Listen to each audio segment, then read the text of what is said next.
This is Ashley Kalus. Immediately roll back the rate hikes, and I would suspend the tax on electricity. Right now, people are choosing between heating and eating, and it is the obligation of the governor to get involved and to immediately take action. How would you roll back the rate hikes?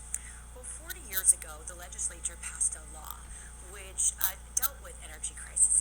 So what it said is if there was an energy crisis that impacted the health and welfare of the people of Rhode Island, the governor could execute their emergency powers.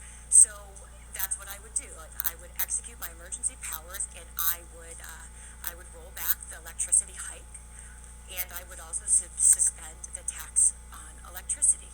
It's something that Dan McKee has failed to do. And my question for Dan is, are you unaware, so incompetent that you didn't know that that existed, or are you too distracted by an FBI investigation? All right, well, why don't we ask that question? That was a rhetorical question, Ashley Kalus. Come on. Are you too incompetent, or is the FBI investigation distracting everything you're doing? The FBI is investigating one of his low-level people. She's independent and self-motivated. She's got a great TV presence. Ashley Kalus, she's, got that blonde hair, right? That blonde hair, and she's a woman. Hear her roar. She's got that great TV presence. I mention this because Ronald Reagan, while I don't give a fuck about Ronald Reagan was a great communicator. He could get right on TV and say, okay, America, this is what's going on. Here's what's up. This is the deal. Talking to the American people in a democracy, getting your message to the people is fucking vital. It's crucial. It's absolutely crucial. So, Ashley Kalus is, photogenic. She's getting herself out there. She's talking to that person and this person. So at the very least, she'll be a great communicator, and she clearly expresses her ideas. And now we're going to look at Dan McKee. I forgot his name. I knew Kalus. I remember Kalus because this is Rhode Island. It's a Democratic state. Now, Dan McKee, he is not the governor like 4 years and he's done a whole bunch of shit. He's been a governor for 1 year. So he's not the incumbent. He's just kind of barely been in there. So some people were giving him like, oh, he's the governor kind of, respect. But he doesn't deserve the governor kind of respect. He's been in there for 1 year. So he's the governor, but not the governor. And I think they gave him too much respect because here he is. So, and God, he should have listened to Luis Munoz. Luis Munoz. I think Dan McKee is going to lose. And what that means, especially when you see Lula just beat Bolsonaro. What Latin America, South America, and Middle America is telling North America is that they're okay with Bernie Sanders. They're tired of these right-wing fucking... Ratepayers, she's saying there's more that you could be doing. It's an important issue on this question. We'll get to the attacks. I'm sure we'll get to that at a sort of appropriate time in this. So no one has done more as an elected official in terms of intervening with dockets with the PUC. As a lieutenant governor, I intervened, saved the ratepayers $38 million. Today we intervened again on this rate adjustment. And by the way, the rate adjustment is structured by the cost of the purchase of the utility and the energy, and basically it's just math. But what we've done already is we put in $5.3 million to help 39,000. So that was pretty dull stuff. He pays all that money for all that hair, and yet he can't seem to, say one cool line. He can't seem to say one cool thing.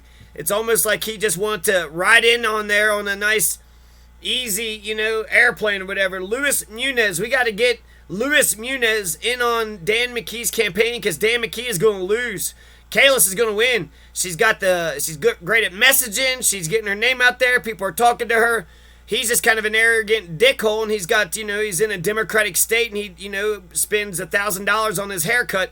But a $1,000 haircut isn't going to cut it. We need actually people that can deliver. Can down the road for another year and make people who are entitled and earning a certain level of income, take that away. Ms. Kalus, I'll give you a final word on this. I'd like to say that I went to the DOA hearing, and the governor shows a pattern of sort of backing away and incompetence.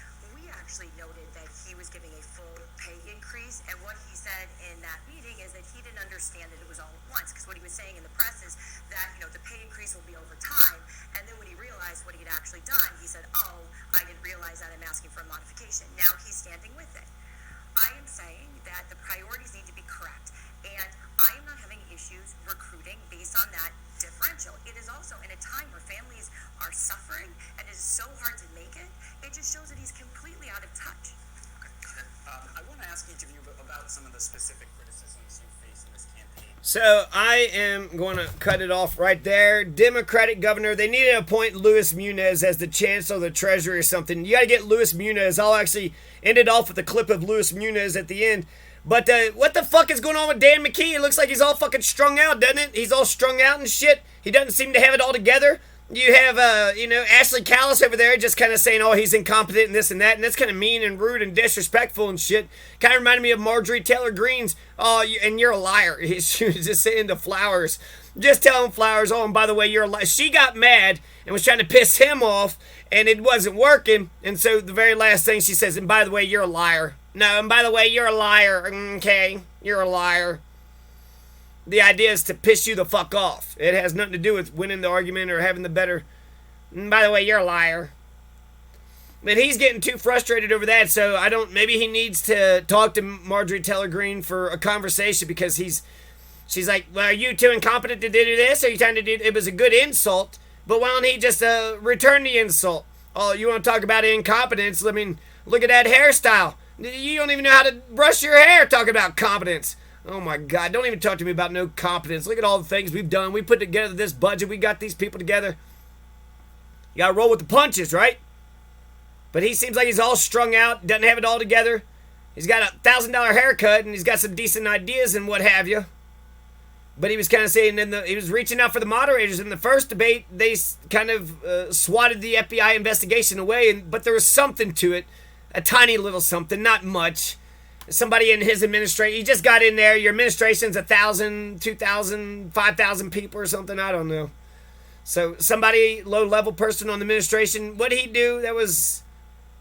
It hints at possible corruption, but an investigation isn't an indictment. It's not a conviction. It's not anything. It's just an investigation. They're just looking into his administration. So I don't think that's anything. But he was looking at the moderators and kind of saying, hey, you had, kind of said no questions about the FBI investigation system, but then they was like, well, we actually looked into it and there was a little something about the thing. You got to get Luis Munoz on the campaign trail making speeches along that McKee, Dan McKee. Dan McKee's going to lose. Dan McKee's going to lose. He's got nice hair, but he's weird. He needs to be strong, but he's weak. He gets too flustered over, you're a liar. Did you see how Flowers did it? Mr. Flowers just kind of took it. All right.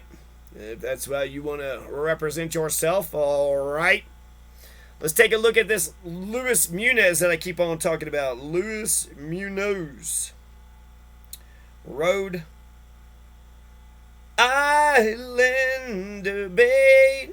Luis Munoz. Highlights. We're going to go on the highlights? Yeah, we'll go on the highlights. This is a Democratic primary. It happened earlier. It's time to tax the rich in the state of Rhode Island. It's time to understand that the federal government, that's a cop-out, is never going to do that.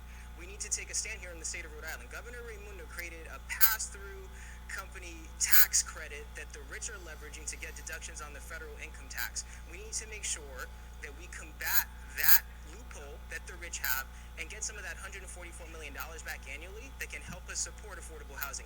The Secretary of State said that she helps businesses. Well, when the minority and woman-owned business contract requirements were waived by Governor Munoz, she did not stand up or do anything. We have people at this stage that continue to say that they're fighting for Rhode Islanders, and they're fighting for themselves. And that's the problem with career politicians. They always fight for themselves. CBS is still a perpetrator of high-cost health care. We are in a pandemic. The governor has dismantled testing sites currently. He did not handle the vaccine equity issue correctly. We organized that in the community. We drove those clinics. And at the end of the day, Matt Brown wasn't there. Helena Folks was, thinking about running for governor and setting back on these minute clinic CBS models that did not work for the pandemic for us. And we're going into the fall where we continue to face a pandemic. I am the right candidate for the right office at the right time. 5 minutes for closing statements. And fight is what, Nelly? It doesn't fight.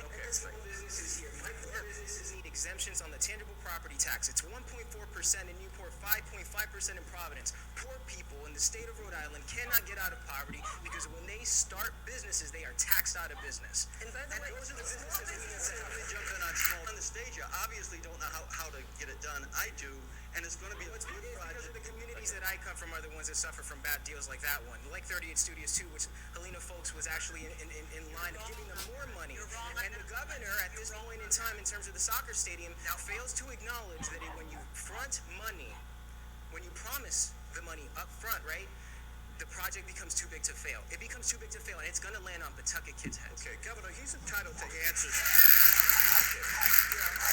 Folks, please, just the audience. We got a bell here. Clearly, they really don't understand budgets, and if they did, they would know it'd be lower next year. Dr. Munoz, Let's talk about budgets. Let's talk about budgets. $65 million for 514 full-time employees in DOH, $126 million for private companies. Public dollars siphoned off by private companies. Let's talk about the Department of Corrections, $277 million. Public safety, $168, but public defenders, $14 million. That's a value statement. You know, we need to make sure that we're taking money out of corporations' pockets and putting it in Rhode Islanders' pockets through the services that can support healthcare, housing, and our criminal justice system, which is failing our kids. Dr. Munoz, 13.6. There's been pandering on this stage about giving the school system